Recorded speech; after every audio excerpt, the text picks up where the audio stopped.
This is Radio Taiwan International.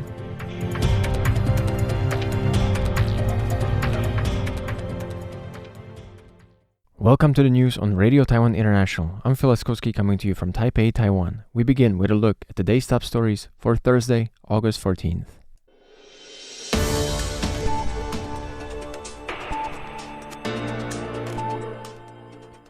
Lai receives Brookings delegation and thanks U.S. for bipartisan support. TSMC dips on fears over Trump revenue-sharing policy.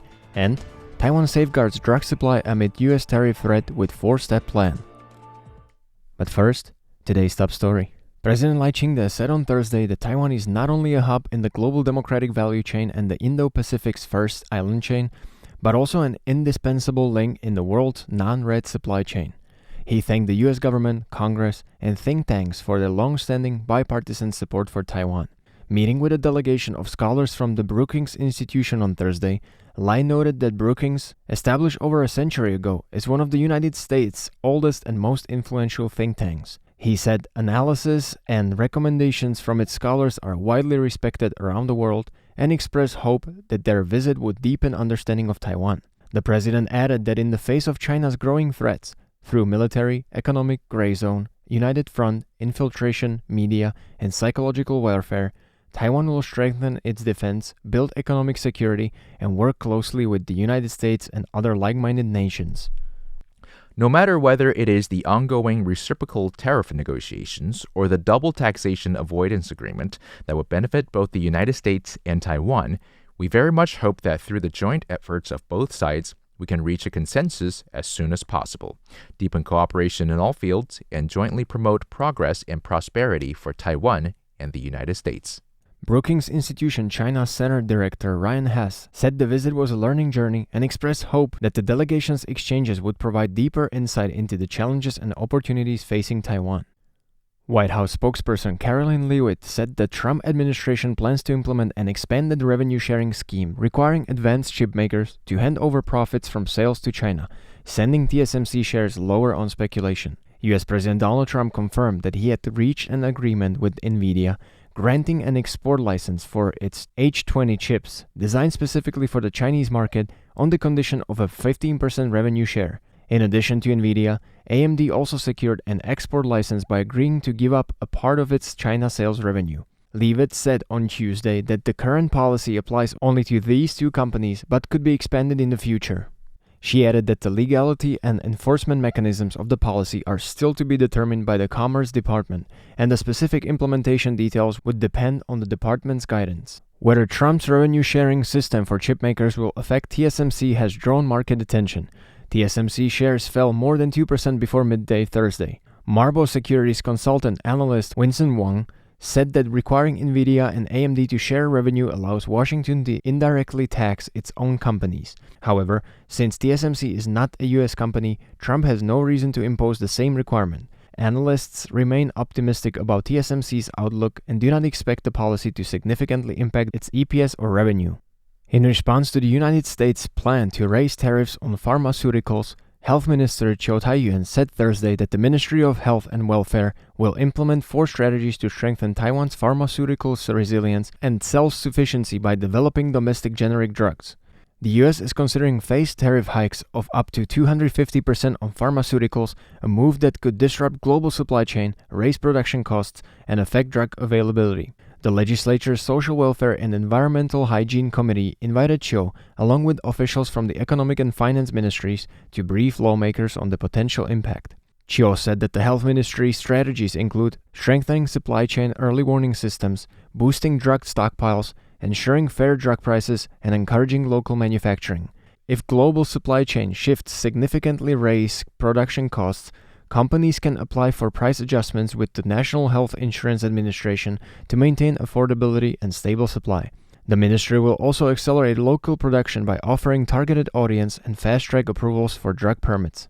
National Health Insurance Administration Director Shi Zhongliang said Taiwan remains competitive in the pharmaceutical market, with next year's NHI budget nearing $33.4 billion, giving Taiwan strong bargaining power. Shi noted that of the more than 14,000 drugs covered by national health insurance, about 70% are generics or locally made and 30% are imported. For the 214 drugs still under foreign patent protection with few alternatives, the legislature has approved a $666 million special budget to ensure continued coverage. While the import of complete Chinese vehicles is banned in Taiwan, Chinese vehicle manufacturer BYD has established a factory in Thailand, allegedly to circumvent such regulations and enter the Taiwanese market. The Chinese vehicle manufacturer BYD allegedly has plans to enter the Taiwanese market through transshipment, the practice of routing goods through an intermediate country or port, raising national security and cybersecurity concerns. After recent reports that BYD's Taiwanese distributor hosted a banquet for senior legislators, civic groups in Taiwan held a press conference this Monday, claiming the company's products are more than just vehicles, they're weapons. BYD allegedly has plans to assemble vehicles in Thailand before importing them to Taiwan to circumvent the act governing relations between the people of the Taiwan area and the mainland area, which prohibits the import of complete Chinese vehicles. The company's establishment of a factory in Thailand points to this, according to DPP legislator Nga Lim Deu, who added that their success could disrupt the Taiwanese market and lead to other Chinese companies following suit. Deu underlined strong ties that BYD has with Chinese military-industrial groups and the PLA supply chain, warning that allowing them to exploit loopholes would endanger Taiwan. According to Deu, BYD's entry into Taiwan is more than just a business move. It's infiltrative, non-militarized aggression threatening Taiwan's security and democracy. Wang Mingzhang, president of the NGO Taiwan Society, cited numerous Chinese BYD vehicle incidents, including remote control, combustion, and loss of control over the vehicles. Wang highlighted how this further raises concerns about cybersecurity and national security, noting that this could be more than just one Trojan horse entering Taiwan. It could be an army of thousands. The Mainland Affairs Council responded to concerns by stating that Chinese-branded vehicles must undergo a strict investigation before entering the Taiwanese market. The council emphasized that this will especially be the case for Chinese electric vehicles as they are subsidized by the CCP. They additionally noted concerns regarding how user information is collected. Current measures specify that Chinese components imported for assembly in Taiwan must meet the domestic content procurement ratio in accordance with the Industrial Development Administration regulations before being sold, according to the Economic Ministry. The ministry says it is developing additional regulatory measures regarding imports, vehicle inspections, and sales. Tristan Hildebrand for RTI News. China is experiencing a sharp rise in college tuition fees as more than 20 provinces announce increases for the 2025 academic year, with hikes ranging from 10% to 54%.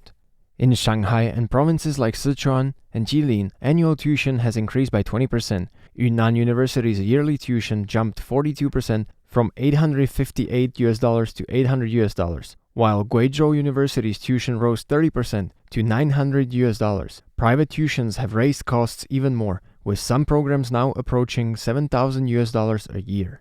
The Ministry of Education's budget for higher education this year dropped 4.7% to $16 billion, despite a record 12.22 million college students nationwide. Experts note that the public universities are adjusting fees to reflect rising costs and reduce local government funding. Deputy Director at Taiwan's Zhonghua Institution for Economic Research, Wu Jiaxuan, warned that the cost hikes are speeding up the stratification of Chinese higher education, increasing the gap in opportunities between rich and poor students. Wu says, "Even when tuition goes up, students still enroll, so running a school is a very profitable business. After this round of tuition hikes, I believe China's universities will become more polarized, and social stratification will intensify. When higher education becomes something average people can't afford, wealthier students get better educations, while middle and lower income families have fewer chances to attend, widening the wealth gap and reducing social mobility." Fang Lian, Chinese-Canadian social media commentator and social critic, noted that China's college fever, which grew during the reform era, may cool down as tuition costs outpace wages and the value of degree drops. They warned that if high-quality education becomes a privilege of the wealthy, social mobility could weaken, income inequality may grow, and tensions over fairness could rise. Without intervention, they say, higher education may lose its role as a path to upward mobility. Thanks for joining me for the news. Stay tuned for another 50 minutes of English language features brought to you by Radio Taiwan International.